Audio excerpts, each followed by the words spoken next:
Every footballer knows their career ends at 35. Most of them forget it until it's too late. Erling Haaland is 25, and he's already planning for 45. This is not a story about goals. This is a story about what happens to £375,000 a week when the person earning it actually knows what they're doing with it. Welcome to the Financial Foul. Let's start with the numbers most people know. Haaland earns £375,000 a week at Manchester City. That's $2,800 every hour, on every minute, including right now while you're watching this. His base salary is $25 million a year, but that's just the foundation. Image rights payments add an estimated $12 million annually. Performance bonuses, reportedly $200,000 for every goal he scores after his 20th of the season, push the total toward $55 million per year. Then add sponsorships. Nike, EA Sports, Red Bull, Tag Heuer. Total endorsement earnings estimated between $10 and $15 million annually. All in, Haaland makes approximately $50 million a year. He is 25 years old, and his 9-year contract through 2034 is worth approximately $245 million in base salary alone. Now, where does it go? The cars get the headlines. A Ferrari Monza SP2, one of only 500 ever made, worth $1.4 million. A Rolls-Royce Cullinan, an Audi RS6, the kind of collection that fills a magazine spread and gets 10 million views online. And here's the thing, nobody blames him. When you earn £375,000 a week at 25, you're allowed a few nice cars. But the cars are the least interesting part of this story. Because while the cameras follow the Ferrari, something else is happening quietly in the background. Haaland has been building a business portfolio that almost nobody talks about. He owns stakes in Norwegian real estate.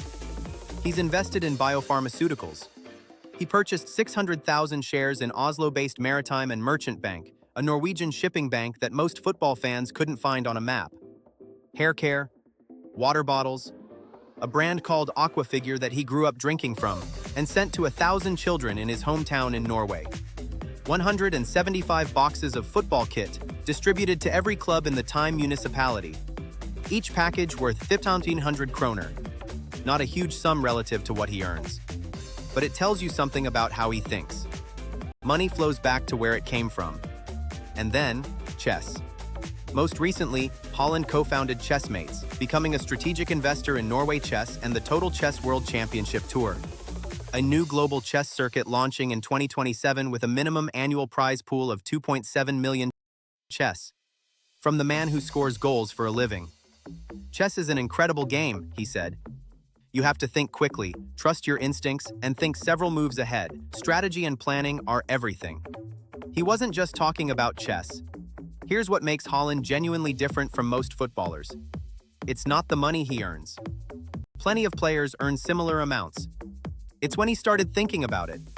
Most footballers don't engage seriously with wealth management until their early 30s. When retirement is close and the salary is about to stop. When the urgency finally hits. Haaland started in his early 20s. Every contract, every brand partnership, every investment follows the same playbook, just executed a decade earlier than his peers. The salary is seed funding. The investments are the business. Now let's do the maths most people skip. £375,000 a week sounds extraordinary. And it is. But in the UK, the top income tax rate is 45%. Add national insurance, and Haaland takes home roughly half of his gross salary. £375,000 a week becomes approximately $200,000 after tax. Still life-changing money, but already half the headline figure. This is why image rights matter so much to elite players. By routing commercial income through carefully structured companies, players can legally reduce their tax exposure. It's not a loophole, it's standard practice at the top level, and it's one reason why Haaland's contract includes an estimated $12 million in image rights payments alongside his base salary. The difference between a footballer who retires wealthy and one who doesn't isn't always about how much they earned. It's about how the money was structured. So what does Haaland's financial future actually look like? His contract runs until 2034. If he plays to 32 or 30, he will have earned somewhere between $200 and $250 million in salary alone before a ball is kicked at the 2034 World Cup. The investments he's making now, the shipping bank, the chess tour, the real estate, the biopharmaceuticals, are designed to still be generating returns at 45. At 55. Beyond, the Ferrari will depreciate. The shares won't. Most footballers are products of the game. Assets that peak early and fade. Erling Haaland is building something different. A business that happens to also play football. And at 25, he's only just getting started. Subscribe to The Financial Foul. Next week, why Saudi Arabia isn't buying football. It's buying something far more valuable.